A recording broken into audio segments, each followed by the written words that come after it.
డబ్బు అందరి వద్ద ఉన్న సేవ చేయాలనే గుణం ఆలోచన కొందరి వద్దే ఉంటుందని సేవ చేయాలనే ఆలోచన వచ్చిన జాల లక్ష్మయ్య పద్మబాయి మెమోరియల్ ట్రస్ట్ సభ్యుల్ని తహసీల్దార్ మన్నన్ అభినందించారు. చిన్నశంకరంపేట గ్రామానికి చెందిన కీర్తిశేషులు జాల లక్ష్మయ్య పద్మబాయిల జ్ఞాపకార్థం వారి కుమారులు బాల లక్ష్మయ్య పద్మబాయి మెమోరియల్ ట్రస్ట్ ఆధ్వర్యంలో విద్యార్థులకు ప్లేట్లు వంట సామగ్రి బహుకరించారు. జెడ్పీహెచ్ఎస్ పాఠశాల ప్రధానోపాధ్యాయులు దీప్లా నాయక్ ఆధ్వర్యంలో ఏర్పాటు చేసిన ఈ కార్యక్రమానికి మండల తహసీల్దార్ మన్నన్, ఎంపీడీఓ దామోదర్, ట్రస్ట్ సభ్యులు జాల రవీంద్ర కుమార్, జాల తో పాటుగా ప్రముఖులు హాజరయ్యారు. ఈ సందర్భంగా తహసీల్దార్ మన్నన్ మాట్లాడుతూ దేశంలో రాష్ట్రంలో ఎంతో మంది ధనికులు ఉన్నప్పటికీ సేవ చేయాలనే ఆలోచన రావడం చాలా సంతోషకరమన్నారు. అది చదువుకున్న పాఠశాల విద్యార్థులకు వంట సామగ్రి, విద్యార్థులకు ప్లేట్లు బహుకరించినందుకు ట్రస్ట్ సభ్యులు జాల రవీంద్ర కుమార్, జాల శ్యామ్కు ప్రత్యేక కృతజ్ఞత తెలిపారు. గుర్తు చేసుకోవడం కోసం మరి వారి తల్లిదండ్రులు ఈరోజు మనం గుర్తు చేసుకుంటున్నామంటే వారి వల్లనే కదా. పుత్రోత్సాహం తండ్రికి పుట్టిన నాడే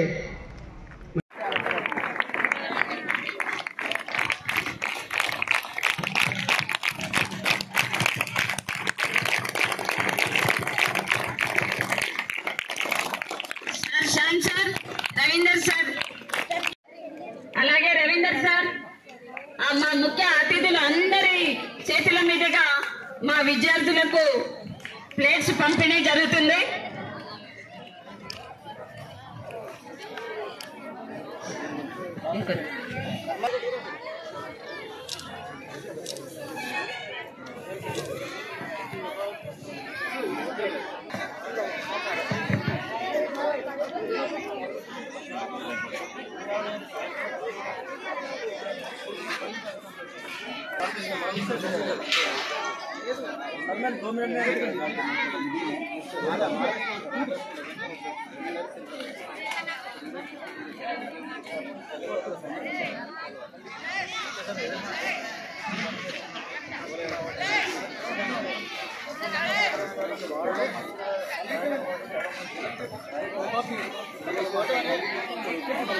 సార్ ఎంఆర్ఏ సార్ ఒక్క 2 నిమిషాలు సార్, మీకు చాలా అర్జెంట్ వర్క్ ఉన్నట్టుంది సార్. MPDO sir MRA.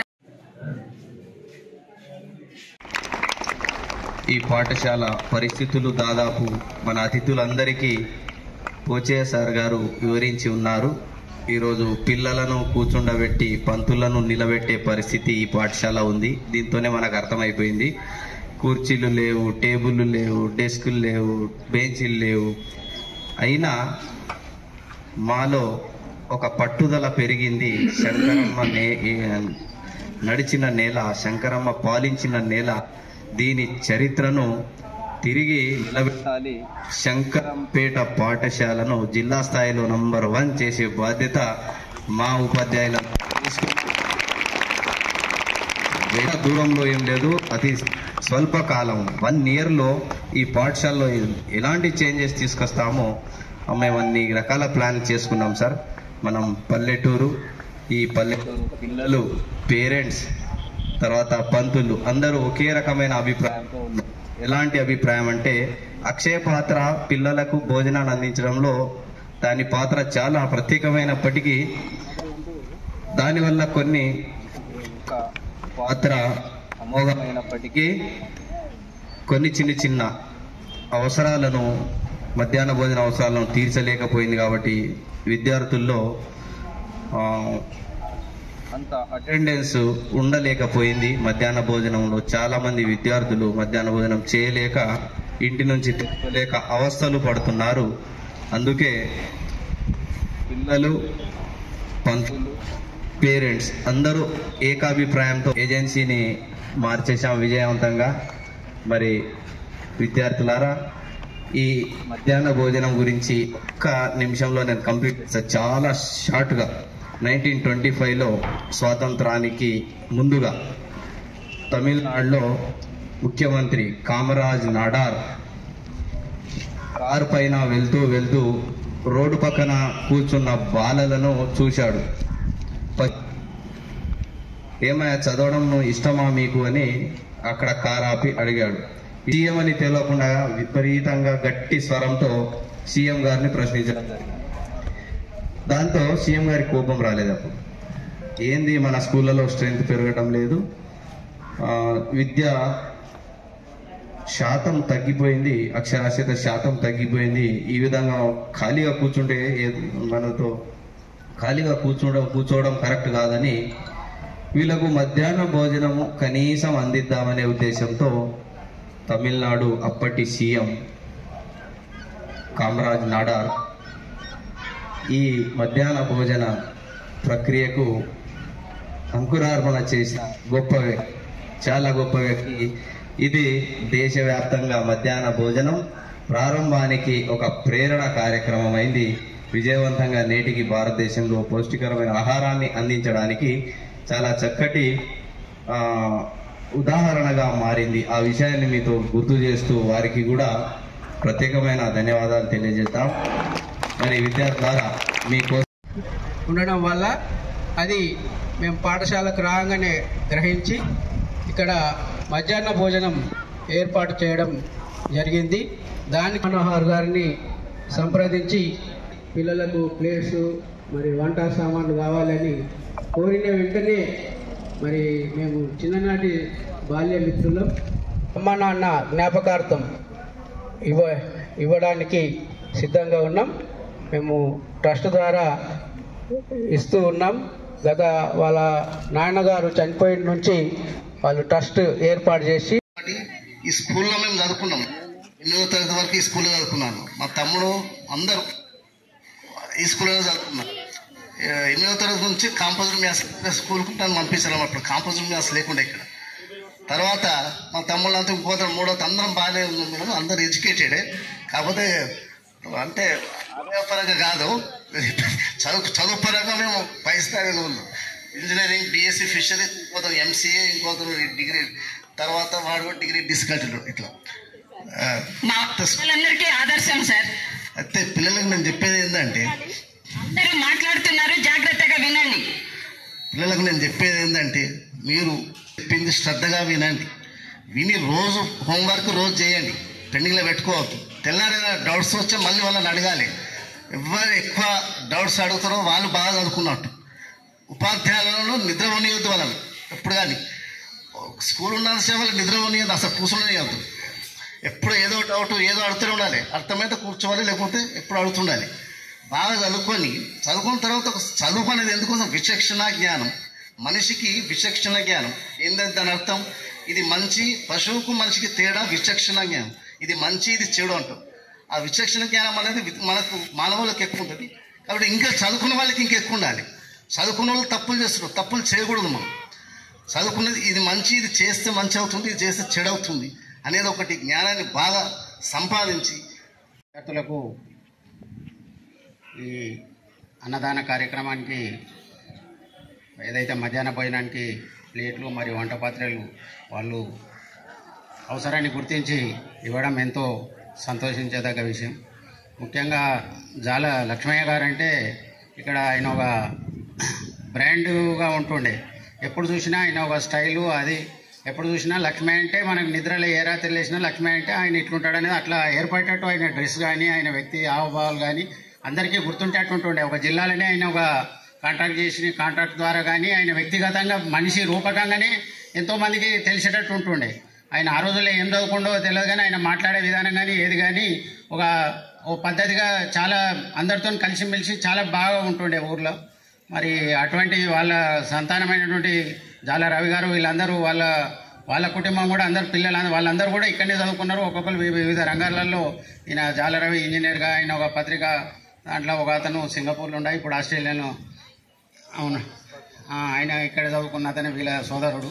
మరి వాళ్ళు ఆయన తండ్రి గారి పేరు మీద ఏవైతే ఈ కార్యక్రమాలు ఏవైతే చేస్తున్నారో పెళ్ళిళ్ళకు కానీ మరి పిల్లలకు కానీ ఇక్కడ గుడిలో కానీ ఇవన్నీ చేయడం చాలా వాళ్ళ ఔదార్యానికి మనం వాళ్ళని అభినందించాలి. నా వంతుగా నేను అభినందిస్తున్నాను. ముఖ్యంగా మరి ఈరోజు ఈ పాఠశాలలో మరి ఇప్పుడు ఎక్కడో ఎన్నో పాఠశాలలు ప్రభుత్వం తలుచుకుంటే కట్టడానికి ఎన్నో ఇప్పుడు అవకాశాలు పెరిగినాయి. కానీ ఈ పాఠశాల ఎప్పటి నుంచో మేము కూడా పైరవీలు చేసినాం కానీ కూలగొట్టి నేను ఇక్కడ చదువుకోలేదు. నేను నర్సింగ్ స్కూల్లో చదువుకున్నాను అక్కడ ఉండి. మరి ఇక్కడ ఈ పాఠశాల కట్టడానికి ఈ గదులు కట్టడానికి ఎంతో అంచెలంచెలుగా పోతుంది. మరి ఇక్కడ చదువుకున్న వాళ్ళంతా గొప్ప గొప్పలు అయినట్టు కానీ మరి గొప్ప గొప్పలు ఎందుకు పట్టించుకోలేదో మరి ఏందో మేము కూడా వాళ్ళ దగ్గర కూడా పోయినాం చాలాసార్లు. మరి ఇంకా గదులు గడికో గది కడుతూనే ఉన్నారు. మరి ప్రభుత్వం ఏమి ఈ ఓ కోటో 2 కోట్లు పెట్టడానికి మరి వెనకపోయేటట్టు పరిస్థితిలో కూడా లేదు. ఇప్పుడు ఎన్నో కార్యక్రమాలు చేస్తున్నారు. మరి ఇంత మంచి రోడ్డుకున్న స్కూలు ఎంతో ఆదర్శంగా ఉండాలి. మరి ఇప్పటికి కూడా ఇంకేదో నిర్మాణాలు జరుగుతూనే ఉన్నాయి. మరి ఎందుకు ఇట్లా పోతుందో ఏందో నాకు కూడా అర్థమైతే లేదు. మేము కూడా అప్పట్లో ఈ స్కూల్ కూడా కొట్టాలి, ఇమీడియట్ కట్టాలి కూడా జిల్లా పరిషత్లో కూడా చాలాసార్లు పోయినాం ఆ శ్రీమాన్ రెడ్డి వారి ద్వారా. మరి అప్పుడు కూడా ఎందుకో అది ముందుకు పోలేదు. మళ్ళీ ఇప్పుడు ఇంకా నడుస్తూనే ఉంది పని. ఇప్పటికైనా గ్రామ పెద్దలు ఎన్ని అవసరాలు ఉన్నాయో ప్రభుత్వ పాఠశాలను ప్రభుత్వం కూడా ఈ రోజున్న ప్రభుత్వం కానీ గత ప్రభుత్వం కానీ ప్రభుత్వ పాఠశాలను బలోపేతం చేయాలనేది ప్రభుత్వ ఉద్దేశం ఉంది. దాన్ని మనం ఆసరా తీసుకొని అవకాశంగా తీసుకొని ఎవరు కానీ ఏది ఉన్నా కానీ రాజకీయంగా విభేదాలు ఎన్నున్నా కానీ పాఠశాల కొరకు అందరు కలిసి పనిచేసి పాఠశాలను మంచిగా ఉన్నత స్థాయికి తీసుకెళ్లాలని మరియు ఇక్కడ ముఖ్యంగా నేను మిర్జాపల్లిలో నాకు ప్రోగ్రామ్ ఉండే సార్, అయినా కానీ నేను దాన్ని క్యాన్సిల్ చేసుకుని వచ్చిన. ఎందుకంటే ఇక్కడ నాకు చిన్న అవకాశం, ఎందుకనంటే ఒక 2 అంశాలు వీళ్ళకి చెప్పదలుచుకున్నా. అంటే ముందు ఈ ట్రస్ట్ తర్వాత వాళ్ళకు చెప్పాలనుకుంటున్నా. గ్రేట్ సార్, మీరు నిజంగా మీరు ఈ స్కూల్లో చదువుకొని మీ నాన్న నడవడిని అంటే ఆ తోవను పడిపోకుండా మీరు ఎదుగుతూ ప్లస్ మీరు చదువుకున్న స్కూల్కి ఏ వితరణ ఇస్తూ ఈ పిల్లలకు స్ఫూర్తిగా నిలిచినందుకు మీ అన్నదమ్ములందరికీ ధన్యవాదాలు తెలియజేస్తున్నాను. అందుకలా అలాగే సార్, నేను ఇక్కడికి ముఖ్యంగా రావడానికి కారణం ఏంటంటే ఇక్కడ ప్లాస్టిక్ దాని మీద మనకు పర్యావరణానికి కూడా చాలా ఇబ్బంది కలుగుతుంది. ఇది కూడా మీరు ఈ డొనేట్ చేయడము అందులో స్ఫూర్తిగానే ప్లాస్టిక్ను నిషేధించడానికి కూడా మీరు పరోక్షంగా మీరు సహకరిస్తున్నట్టే సార్. అలాగే నా రిక్వెస్ట్ ఏంటంటే ప్లేట్లతో పాటు ఒక 20 గ్లాస్ కూడా ఇస్తే బాగుంటుంది సార్, అన్యదా భావించకండి. పురుషుగా చేయాలనుకుంటున్నాడు, అందులో భాగంగా ఇక్కడ ఉపాధ్యాయ సిబ్బంది కూడా బాగా ఉన్నారు కాబట్టి దాన్ని ప్లాస్టిక్ ఫ్రీగా చేయడానికి దోహదపడుతుంది అని చెప్పేసి దాని మీద ఎక్స్ప్లెయిన్ చేయడానికి కూడా వచ్చినా సార్. అలాగే ముఖ్యంగా ఈ పిల్లలందరికీ నేను చేయడానికి ఇక్కడికి వచ్చింది ఎందుకనంటే మనకి ఇప్పుడు సీజనల్ డిసీజెస్ అనేవి వస్తున్నాయి, డెంగ్యూ మలేరియా అనేటివి వస్తున్నాయి. అది ముఖ్యంగా మన ఇంటి దగ్గర కొన్ని ప్రికాషన్స్ తీసుకోవాలి. ఏం ప్రికాషన్స్ అంటే డెంగ్యూ అనేది ఫ్రెష్ వాటర్తో వస్తుంది. అది మన ఇళ్ళలో ఎక్కడైనా కానీ టబ్బులలో కానీ ట్యూబ్లలో కానీ పలిగిపోయిన బకెట్స్ కానీ మనం పూల కుండీలలో కానీ నీళ్లు ఆ వర్షంతో వచ్చినా సరే అవి 3 రోజుల కంటే ఎక్కువ ఉంచొద్దు, ఇమీడియట్గా క్లీన్ చేయాలి. లేకపోతే ఫ్రెష్ వాటర్లో డెంగ్యూ లార్వా ఫామ్ అయ్యి డెంగ్యూ దోమలు తయారవుతాయి. డెంగ్యూ దోమ అనేది అత్యంత ప్రమాదకరమైనది కాబట్టి పిల్లలందరూ కూడా మీరు శంకరంపేట కానీ ఇతర మండలాలకు ఎక్కడి నుంచి వచ్చినా కానీ మీరందరూ కూడా ఈ ఇన్స్ట్రక్షన్స్ ఇంటి దగ్గర తీసుకోండి బాబు. ఎక్కడ వాటర్ ఉన్నా కానీ ఇమీడియట్గా పోయి క్లీన్ చేయండి. ఎందుకంటే దానికి డబ్బులు ఖర్చు పెట్టినా కానీ ప్రాణాలు దక్కే పరిస్థితి ఉండదు కాబట్టి ముందు జాగ్రత్త తీసుకోండి. మురికి నీటితోనేమో మలేరియా వస్తుంది. ఆ మురికి నీళ్ళు ఉంటే కూడా అవి డ్రైనేట్ చేసుకోవాలి. మనం పారిశుద్ధ కార్యక్రమాలు కూడా చేపడుతున్నాము. ఇక్కడ రాని క్లీన్ చేయని ప్లేసెస్ కింద ఉంటే అవి డ్రైనేట్ చేసుకోవాలా. అలాగే ఈ వర్షాకాలం అన్ని రోజులు కూడా కాగబెట్టిన నీళ్ళని తాగండి. తాగి పర్యావరణ మీ ఆరోగ్యాలు కూడా జాగ్రత్త ఉంచుకోవాలని చెప్పేసి కోరుకుంటూ ఇక్కడికి మనం ఆహ్వానించినందుకు మరి ఒకసారి నిధులు, అధ్యాపక బృందము, విద్యార్థులు మరియు పత్రికా విలేకరులకు అందరికీ నా నమస్కారం సార్. అందరూ పెద్దలు, విద్యార్థులు మీరు అందరూ వినొచ్చు. దాదాపుగా 10-15 మంది వక్తలు వారి వారి అనుభవాలను, జీవిత అనుభవాలను, ఈ స్కూల్లో చదువుకున్న నాటి కార్యక్రమాలను, మాటలను చెప్పారు. దాన్ని విని కొందరైనా మారి మీ భవిష్యత్తులో వాళ్ళలో ఒకరే కావాలని కోరుకుంటున్నాను నేను కూడా. కాబట్టి ముఖ్యంగా అసలు ఈరోజు ఈ కార్యక్రమానికి స్టార్ట్ చేసిన మన జాల ట్రస్ట్కి సంబంధించిన రవీందర్ గారు మరియు శ్యామ్ గారికి నా తరఫున కూడా కంగ్రాచులేషన్ చెప్తూ, మనలో దేశ ప్రజల్లో కావచ్చు, దేశంలో కావచ్చు, ప్రపంచంలో కావచ్చు ఎంతోమంది ధనికులు, కోట్లాధిపతులు, అర్హులు ఉంటారు. తనకున్న ఆస్తిలోకి వెళ్ళి కొంత ఇతరులకు ఖర్చు చేయడం అనేది రావడం అది చాలా గొప్ప విషయం. అది అందరికీ రాదు. తన దగ్గర డబ్బు ఉండొచ్చు, ఆస్తులు ఉండొచ్చు, తరతరాలు తిన్న కరగని ఆస్తి ఉన్నప్పటికీ కూడా ఇతరులకు సహాయం చేయాలనే మనసు రావడం అదే పెద్ద గొప్ప ఆస్తి. దాన్నే మనం వాళ్ళ ఏదైతే విషయాలను ఏదైతే ట్రస్ట్గా వాళ్ళు చేసే ఈ మండలంలోనూ కావచ్చు, జిల్లాలో కావచ్చు సహాయ కార్యక్రమాలను చేస్తున్న వాటిని మనం అందరం అభినందించాల్సిన విషయము. కాబట్టి అందులో విద్యార్థులకు, ప్రభుత్వ పాఠశాలలోని విద్యార్థులకు సహాయం చేయడం అనేది కూడా చాలా గొప్ప విషయం. ఆ తర్వాత ఇంకో విషయం, శంకరంపేట జిల్లా పరిషత్ హై స్కూల్లో చదివిన పూర్వ విద్యార్థుల గురించి చాలామంది చెప్పారు. అందులో నాకున్న చిన్న అనుభవం, మన సుభాష్ రెడ్డి గారు, మన సుప్రీంకోర్టు రిటైర్డ్ జడ్జి గారు నాకు ఒక 2 నెలల ముందు మన మండలం ఎంఆర్ఓ ఆఫీస్కు రావడం జరిగింది తన భూమి విషయం గురించి.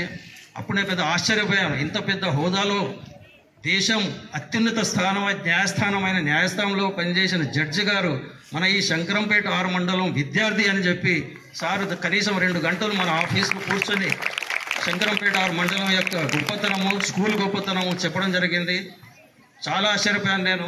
కాబట్టి మీరు కూడా ఇంకా సుభాష్ రెడ్డి సార్ కాదు, మన వక్తలు చెప్పినట్టుగా చాలామంది ఈ పాఠశాల నుండి చదివి చాలా ప్రస్తుతం గొప్ప స్థానాల్లో ఉన్నారు. కాబట్టి మీరు ఈరోజు ఏదైతే జరుగుతున్న కార్యక్రమంలో విన్నందుకు కొందరైనా ఆ స్ఫూర్తితో తయారు కావాలని కోరుకుంటున్నాను. ఇక ఇంకో విషయము, మా ఎంపీడీఓ గారు చెప్పినారు, జిల్లా అడ్మినిస్ట్రేషన్ చాలా కఠినంగా ఉంది ప్లాస్టిక్ వాడకం మరియు పారిశుద్ధ్యం మీద. మన మండలంలోనే ఒక గ్రామంలో ఒక విద్యార్థి, సరే మన దగ్గర కాదు కానీ వేరే హాస్టల్లో చదువుకుంటూ ఒక సంఘటన జరిగింది. కాబట్టి మిమ్మల్ని అందరినీ కోరేది, మీరు దాదాపు ఇక్కడ 400 మంది విద్యార్థులు మా ముందర ఉన్నారంటే 400 కుటుంబాలు. కాబట్టి ఇక్కడ చెప్తున్న కొన్ని విషయాలు మీరు మీ కుటుంబంలో చేరవేస్తే అది అక్కడి నుంచి గ్రామం మొత్తం, మండలం మొత్తం, జిల్లా మొత్తంకి పాగుతుంది. కాబట్టి ఈ ప్లాస్టిక్ వ్యతిరేక మరియు పారిశుద్ధ్య విషయాన్ని తప్పకుండా మీరు ముందు మీ ఇళ్లలో పాటించి, మీ ఇళ్లలో పాటిస్తున్నప్పుడు మీ పెద్దలు ఏంటి అని అడుగుతారు, దాన్ని మీరు వాళ్ళకు వివరిస్తే మీరు ఇంకా వాళ్ళు పెద్దలు మీ గ్రామంలో చుట్టుపక్కల ఇళ్ల వాళ్ళకు వివరిస్తారు. కాబట్టి ముఖ్యమైన విషయం, ప్రస్తుతం జరుగుతున్న ఈ సీజన్లో పారిశుద్ధ్యం అనేది చాలా గొప్ప. మీరు కూడా ప్రతి విషయంలో కాళ్ళు చేతులు కడుక్కొని కానీ భోజనం చేయడం కానీ ఇతర విషయాలలో కూడా పాటించాలి.